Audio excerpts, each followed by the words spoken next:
rate of progress at all, like even 0.1% or something like that a year, then eventually those games will be indistinguishable from reality. They'll be so realistic, you will not be able to tell the difference between that game and the reality as we know it.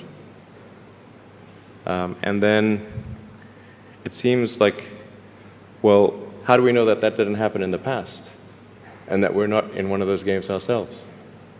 Interesting. Interesting. I mean, could be.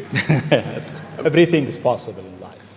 I mean, there's, yeah, particularly like things seem to be accelerating to something. Isn't it? I mean, if we look at our life, it seems in the past 100 years, life been accelerating quite fast. Yeah. In the past 20, It's much getting faster. faster and faster. Is it more slow? So my question is really, how life will be in Earth 20, 30, 50 years from now? Our education, our transport. How do you see it?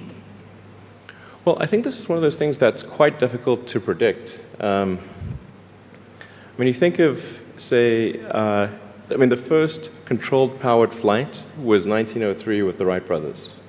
And then 66 years later, we put the first people on the moon. I mean, that, if you'd ask people, say in 1900, what are the odds of, man landing on the moon, they would have said, that's ridiculous.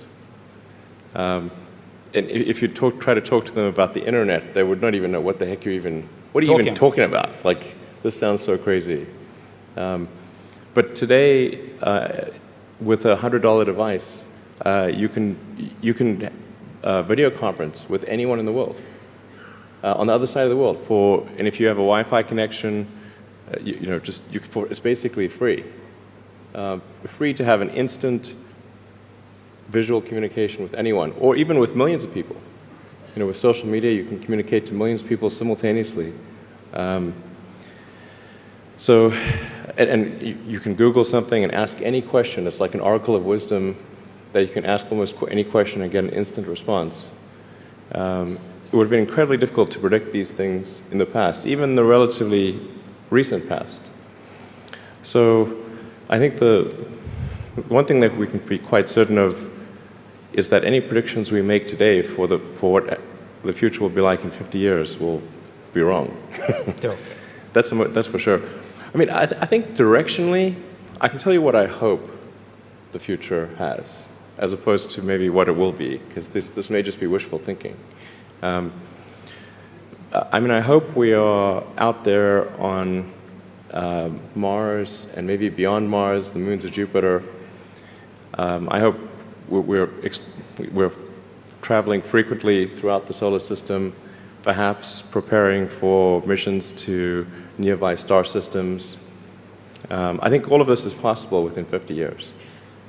And I think that would be very exciting to do that.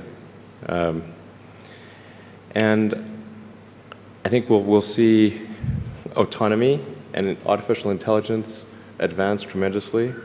I think that's actually quite near term. My guess is in probably 10 years, it will be very unusual for cars to be built that are not fully autonomous. 10 years. 10 years from now. Yeah. I think almost all cars built will be capable of full autonomy in about 10 years.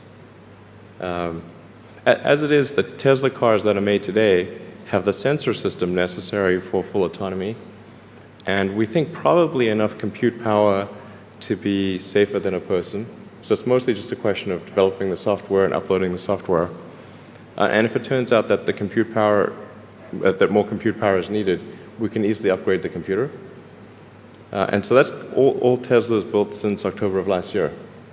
And other manufacturers will follow and do the same thing. So getting in a car will be like getting in an elevator. You just tell it where you want to go, and it takes you there with extreme levels of safety. And that'll be normal. It'll just be normal. Like for elevators, there used to be elevator operators. You get in, there'd be a guy moving a lever. Now you just get in, you press the button, and that's taken for granted. So autonomy will be widespread. I think one of the most troubling